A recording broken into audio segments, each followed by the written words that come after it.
Hello guys, আজকে আমরা আবার নতুন ভিডিও নিয়ে চলে এসেছি। তার আগে আমি যে দেখেছিলাম আমার শালিক পাখি, তার দুই বাচ্চাই মারা গেছে। আমি আজ সকালেই ঘুম থেকে উঠেছিলাম, তখন দেখি তারা ঠিক আছে। দুপুর হতেই কিছুটা তারা ঝিমিয়ে পড়েছে। তাকে আমি ওষুধ দিলাম, তাই বুঝতে বাঁচার কোনো নাম দেখলাম না। হঠাৎ আমি দেখলাম তাদের চোখ নীল হয়ে আসছে। কিছুক্ষণ পর দেখলাম তারা মারা গেছে, নড়া একদমই বন্ধ হয়ে গেছে। তারপরে আমি নিয়ে গেলাম আমাদের বাঁশবনের কাছে। সেইখানে আমি কোদাল নিয়ে কবর করছিলাম সেই দুই পাখির জন্য। প্রথম এক পাখি আগেই মারা গেছে, কিছুক্ষণ পর আরেকটা পাখি মারা গেছে। আমি এবার পাখিকে ভালো করে দেখাচ্ছি। আমার পাখিটা সুন্দর ছিল, কথা বলার চেষ্টা করতো, কিন্তু এখন সে মারা গেছে। এখন আমার খুবই কষ্ট লাগছে। আমাদের ঘরে প্রায়শই লোকই তার জন্য কাঁদছে। এবার আমি যখন কবর দেওয়া শেষ হয়ে ফুল নিয়ে আসি, তখন এটাকে আড়াইটু, আপনারা তো জানেন এর মানে, যারা যারা জানেন তারা কবরে সম্বন্ধে তো যারা জানেন লাইক সাবস্ক্রাইব শেয়ার যদি করবেন। এবার আমরা ফুল দেওয়া শুরু করব। ফুল এনে আমরা ফুলকে ছিঁড়ে টুকরো টুকরো করে দিতে লাগলাম। কে একজন আমার ক্যামেরাতে হাত দিল, কিন্তু আমি কষ্টে ভিডিও করতেই থাকলাম।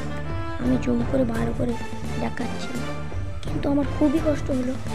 আমার এ কথা জেনে আমার খুবই কষ্ট হলো যে আমার আরেকটাও শালিক পাখি মারা গেছে। তাকে দেখে মনে হচ্ছিল মারা গেছে, কিন্তু সে আধমরা হয়ে পড়েছিল। কিন্তু যখন আমি ভালো করে দেখি, তার ঘাড় মটকে গেছে আর তার চোখ নীল হয়েছে, যেটা আমি ভিডিওতে বলেছি। সব পাখির চোখ নীল হয়ে আসছে। আর পাখিদের এই মরা দেখে আমার খুবই কষ্ট হলো। আরেকটা পাখির পা কিছুটা ব্যথা, তাই আমি খুবই কষ্ট পেলাম। সেও যদি মারা যায়, তাই আমি চলে গেলাম ডাক্তারের কাছে ওষুধ আনার জন্য। আর সেই পাখিটাকে বাঁচানোর চেষ্টা করছিলাম, কিন্তু সেই পাখি মারা গেছে। আর সে পাখিকে চোখে প্রচুরই জল, কিন্তু আমার খুবই কষ্ট হলো যে পাখিটাকে দেখে। যদি আপনাদের মধ্যে কেউ দয়ালু মনের হন বা ভালো মনের মানুষ হন, এই শালিক পাখিদের জন্য একটু লাইক করে দেবেন please. Subscribe, like, share, comment please করে দেবেন। আমার খুবই কষ্ট লাগছে আমার পাখিটা মরে যাওয়ার। দেখছেন, আমি সেই পাখিটাকে তার ভাইয়ের কাছে কবর দিতে নিয়ে এসেছি। দেখছেন, একদম ঘাড় মটকে গেছে, পুরো অচল। যদি আপনারা এই মরে যাওয়া পাখিকে দেখেন কোনো স্বস্তি অনুভব করেন বা ভালো লেগে থাকে আমাদের এই ভিডিওটা, তাহলে লাইক করবেন। এই যে সবুজ সবুজ ঝিঁঝু দেখালাম, সেগুলো হলো আমাদের এই পাখির ভিডিওর কাছে দেখা। কিন্তু পাখিকে অনেকভাবেই বাঁচানোর চেষ্টা করলাম, কিন্তু কোনো লাভ হলো না। পাখির অনেক সেবা যত্ন করেছি, তবেও পাখি বাঁচেনি। আমি এবার গর্ত খুঁড়ছি।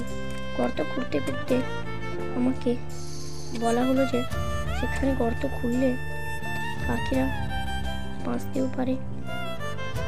এইটাই আমাদের এখানে বলা হয়, কারণ কবর খোঁড়ার পর বলা যায় যে এখানে মানুষ জেগে যায়। তাই আমি এখানে পাখিদের কবর করে দিলাম। এই কবরের মধ্যে যদি সে আবার বেঁচে ওঠে তো ভালো হতো, আর যদি না বেঁচে ওঠে তো খারাপ। তাতে আমার কোনো যায় আসে না, কারণ আমার পাখি আগেই মারা গেছে।